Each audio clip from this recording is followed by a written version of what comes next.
Bonjour à tous, heureux de vous retrouver. Merci pour vos nombreux messages de prompt rétablissement. Je vous ai donné ce vendredi le tiercé écarté, c'était pas facile à trouver. Le tiercé en 4 chevaux jeudi, on va essayer de faire la passe de 3. On a un joli petit lot classique, tremplin à une épreuve encore plus belle dans quelques jours. Pour moi, comme tout le monde, que voulez-vous que je vous dise, Joshua Tree, le 15 pour JMB, aligne les succès. C'est le champion désormais de la génération, l'a détrôné mon chouchou. Donc obligé de le mettre en tête. J'ai essayé de chercher un défaut à sa cuirasse, je n'en ai pas encore trouvé. Ce n'est pas un cheval fautif, donc normalement il ne devrait pas partir au petit galop de chasse. Donc comme monsieur et madame tout le monde, je mets le 15 Joshua Tree. Mais je rachète mon chouchou, mon idole, que je suis depuis ses débuts. Dès qu'il a mis un petit sabot sur un hippodrome, je l'ai suivi et j'ai cru en lui. C'est Just a Gigolo le 17, parce que j'adore les noms rigolos, vous le savez, avec Franck Nivard. Il nous a beaucoup déçus la dernière fois, mais le cheval, il manquait d'une course, il n'était pas tout à fait prêt. Ici, il a retrouvé toute sa qualité et sa forme à l'entraînement. Philippe Allaire est confiant.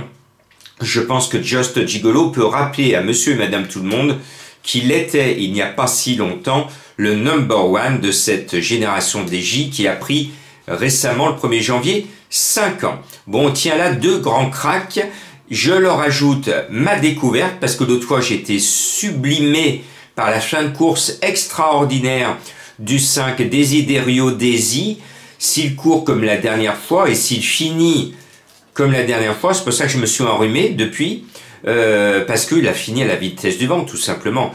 Une impression visuelle extraordinaire. Dans le lot référence, eh bien, il n'a qu'à répéter pour faire l'arrivée du tiercé. Et puis, il y a une grande championne au départ, c'est le 18 Joviality. Elle a plus de 2 200 000 € de gains. Elle est largement la plus fortunée du lot, donc mathématiquement, c'est la meilleure. Cette belle Suédoise est venue en France pour gagner beaucoup d'argent.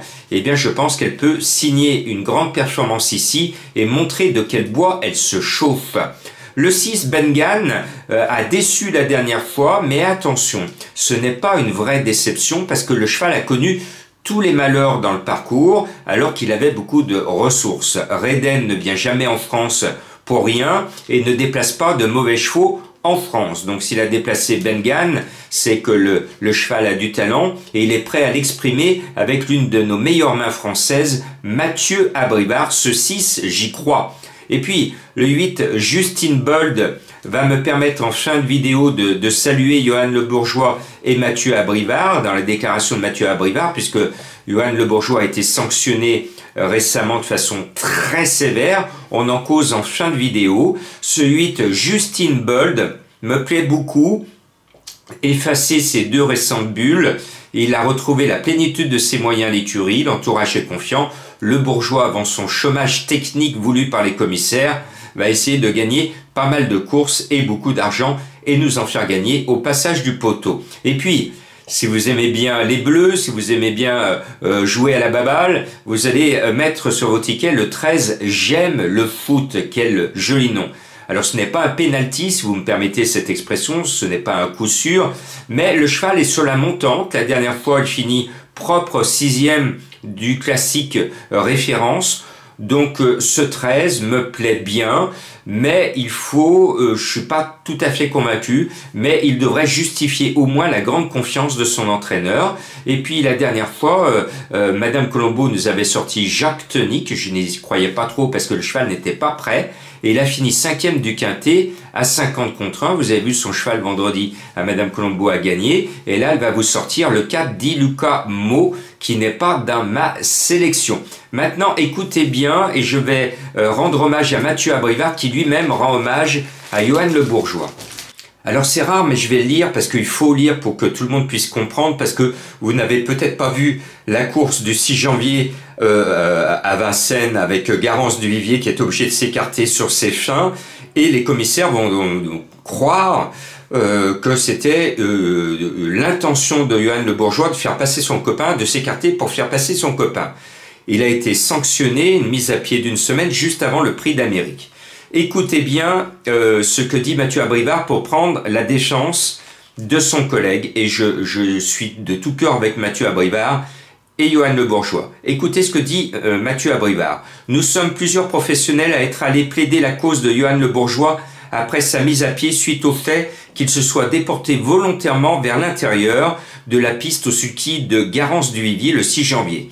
Certes, on parle d'enjeu PMU et il était favori, mais il y a des fois où il faut savoir arrêter de parler et de juger en fonction des tickets, car ce jour-là, Johan a juste fait ce qu'il fallait pour éviter un accrochage. Il était à l'arrêt total aux abords du poteau et en voyant François Lecanu et grande prêtresse qui fondaient sur lui, il a logiquement donné un coup de guidon pour éviter l'accident. Le réflexe qu'il a eu est tout à fait normal. Le problème est que les personnes qui nous jugent ne sont jamais montées dans un sulky et n'ont jamais participé à une course. Je rappelle ce que dit Mathieu Abrivard, le problème est que les personnes qui nous jugent ne sont jamais montées dans un sulky et n'ont jamais participé à une course, point de suspension. Je referme les guillemets, je vous laisse juge. Courage à Johan Le Bourgeois. Moi aussi, j'estime que cette sanction est beaucoup trop sévère. On sort de la période de Noël, il serait bien que les commissaires reviennent sur leur décision. Ça serait une sage décision.